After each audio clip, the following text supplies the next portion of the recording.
Saudara sekalian, Alhamdulillah saya ingin berbagi pada Anda, dan ini adalah hal penting bagi Anda yang ingin merintis bisnis tapi Anda modalnya nggak begitu bagus ya. Artinya modal Anda nggak begitu banyak. Jadi Anda tidak perlu pinjam bank, Anda nggak perlu pinjam investor ya, atau cari investor. Tetapi kalau Anda terapkan 5 hal ini, Anda bisa mulai dengan uang berapapun menjadikan bisnis Anda dari kecil menjadi bisnis yang skalanya miliaran. Sudah banyak yang membuktikan. Nah, apa saja sebetulnya 5 hal ini? Jadi yang pertama adalah sederhana sekali. Biasanya orang memulai bisnis itu dari sewa tempat, dari cari utangan, dari mana-mana. Kalau saya enggak. Kalau saya mulai bisnis yang pertama kali adalah mulailah dari market. Saya jelaskan maksudnya apa. Mulai dari market itu artinya adalah Anda harus pertama kali meriset market. Yang beli itu siapa, mereka ada di mana. Sebelum Anda punya produk, Anda riset produk, Anda riset dulu market Anda. Market yang bisa Anda jangkau itu market yang seperti apa. Mereka itu pakai Instagram atau Facebook atau YouTube atau apapun ya. Itu diriset dulu. Riset dulu. Nah, kalau di bisnis coaching saya ajarkan cara risetnya. Sederhana sekali sebetulnya. Nah, tapi paling enggak, sebagai poin penting yang harus Anda ingat baik-baik adalah riset marketnya dulu ya. Orangnya itu siapa, usianya berapa, seberapa dia butuh produk. Itu penting sekali. Itu yang pertama.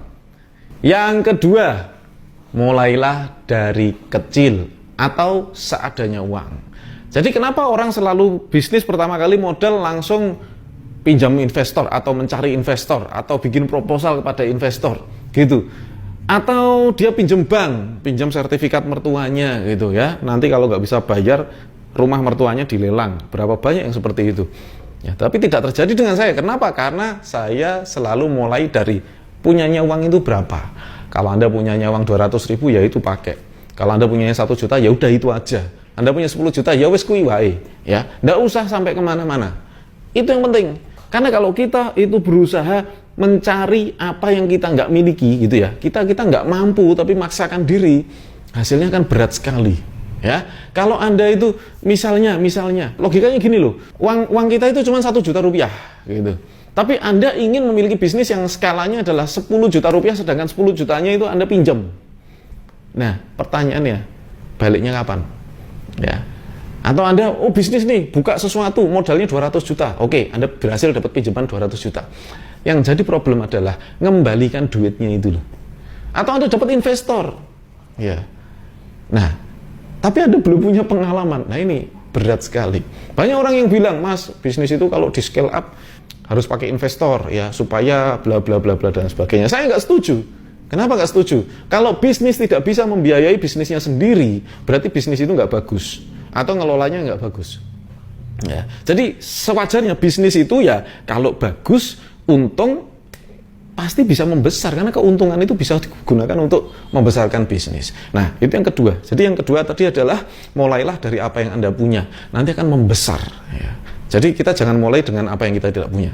Yang nomor 3, penting sekali ya. Nomor 3 ini sangat menentukan. Kenapa? Karena seringkali kita terjebak dengan pilihan-pilihan bisnis yang keliru.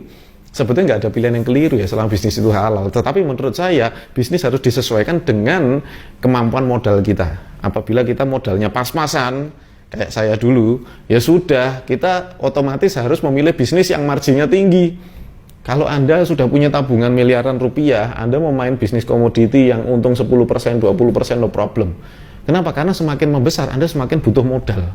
Nah, tapi kalau saya nggak bisa. Kenapa nggak bisa? Karena nanti kalau laris, ya toh, misalnya nih, saya beli barang 10.000, harus dijual, bisanya jual cuma 12.000, dapat untung 2.000 rupiah dari modal 10.000. Pada saat ada 1.000 orderan, itu saya bingung, modalnya mana gitu ya, cari modal dari mana lagi. Tapi beda, kalau saya membeli produk dengan harga 10.000, kemudian kita bisa jual 50.000, ya. Mau laku 1.000 juga alhamdulillah gampang banget itu. Kenapa? Karena sekali lagi untungnya itu bisa diputar. Jadi produk margin tinggi. Nah, saya sudah sering sampaikan, yang margin tinggi itu apa sih? Yang margin tinggi itu adalah kalau dari 3 pilihan bisnis, yang satu adalah komoditi. Komoditi itu marginnya nggak begitu tinggi, marginnya tipis sekali. Yang paling tipis komoditi. Ciri-cirinya pesaingnya banyak. Ya, bisnis kebutuhan pokok, minyak goreng, beras dan sebagainya, pulsa, itu semua bisnis komoditi. Pesaingnya banyak, marginnya tipis. Nah, itu bukan pilihan saya. Kemudian yang kedua adalah bisnis yang sifatnya tren atau bisnis yang orang membeli karena dia suka. Contoh kuliner.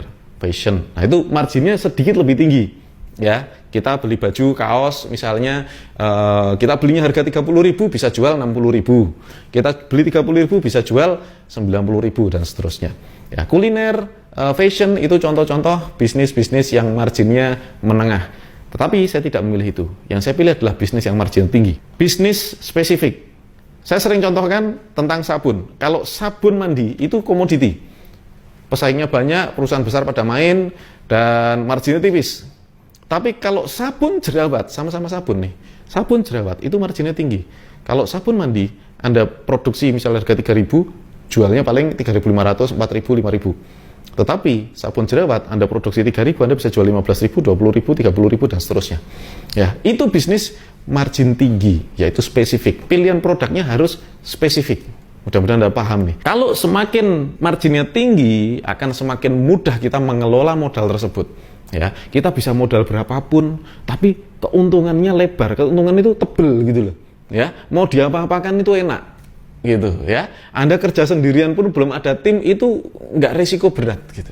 Tapi coba kalau marginnya tipis, ya, ada kadaluarsa aja, ada salah hitung aja, sudah ruginya banyak banget. Karena modalnya lebih besar daripada keuntungannya. Yang nomor 4 adalah poin penting nih, yaitu cash and carry. Saya sering bilang, duitnya cash, barangnya carry. Ya, itu cash and carry. Jadi orang itu bayar dulu baru Anda kirim produk. Bukan sebaliknya. Anda titip-titip barang, nanti nggak tahu bayarnya kapan. Ya, tempo, atau mungkin jatahnya bayar orangnya lari, atau orangnya nggak lari sih, tapi ditagih susah. Jadi semakin bisnis Anda membesar, kalau tidak cash and carry, maka bisnis tersebut semakin memerlukan modal yang besar. Kalau Anda modalnya nggak besar, tapi terjebak dalam bisnis semacam ini, segera keluar dari situ. Ya, atau rubah. Kalau bisa cash and carry, alhamdulillah. Kalau nggak bisa, Anda keluar, cari bisnis yang cash and carry.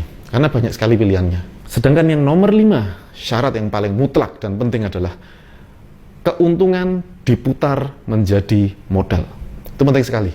Jadi, kalau syarat-syarat ini sudah terpenuhi ya, mulai dari market, mulai dari kecil ya, kemudian pilih produk yang marginnya tinggi dan margin tersebut Anda dapatkan cash and carry, kemudian uangnya bisa Anda putar menjadi modal kembali. Anda bayangkan kalau Anda punya produk nih, Anda bisa bikin produk atau Anda beli produk 10.000, Anda bisa jual 50.000, Anda punya 40.000 rupiah.